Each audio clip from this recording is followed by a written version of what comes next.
Welcome to Confessing the Faith, a theological and devotional walk through the 1689 Baptist Confession of Faith. I am your host, Sam Waldron, pastor of Grace Reformed Baptist Church in Owensboro, Kentucky, and president of Covenant Baptist Theological Seminary. We have been studying chapter 13 of the Confession, which deals with sanctification. We saw in our first podcast that paragraph 1 provides a summary description of sanctification. Paragraphs 2 and 3, we said last time, take up the peculiar distinctives of progressive sanctification. Last time we talked about the first of these peculiar distinctives, struggle with sin. Genuine Christians experiencing progressive sanctification will experience a struggle with sin. As the confession says, a continual and irreconcilable war with sin. But this distinctive of genuine sanctification must be balanced with the other distinctive of progressive sanctification. It is described in paragraph 3. That distinctive is progress in grace. Listen to the confession at 13:3. In which war, although the remaining corruption for a time may much prevail, yet through the continual supply of strength from the sanctifying Spirit of Christ, the regenerate part doth overcome, and so the saints grow in grace, perfecting holiness in the fear of God, pressing after an heavenly life in evangelical obedience to all the commands which Christ as head and king in his word hath prescribed them. Speaking of the true Christian's progress in grace, the confession affirms three things. 1, the difficulty of this progress. This is the first thing that the confession wants to emphasize. The reality of progress in grace does not negate the reality of difficulty in making that progress. It says, remaining corruption for a time may much prevail.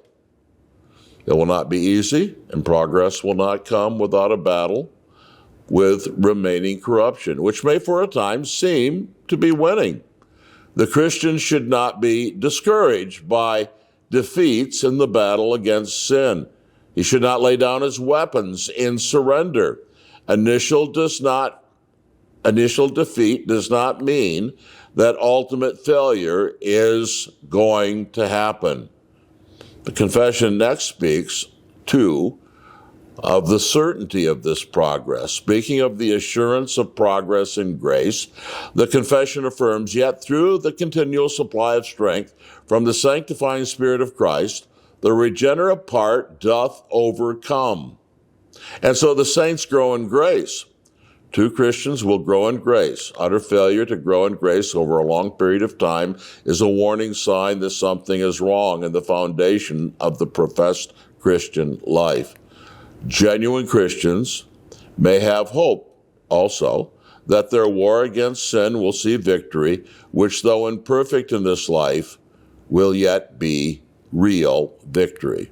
Finally, the confession speaks, thirdly, of the quality of this progress. What does this progress look like? The confession explains that progressive sanctification is perfecting holiness in the fear of God, pressing after an heavenly life and evangelical obedience to all the commands which Christ as head and king in his word hath prescribed them. Where shall we see progress in grace? It is characterized by increasing holiness in the fear of God. It is characterized by a life focused on eternal realities, a heavenly life.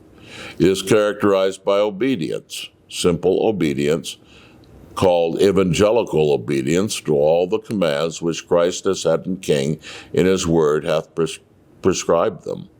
Simple and fervent and more universal obedience to Christ shows progress in grace. Does your life manifest these signs of progress in grace?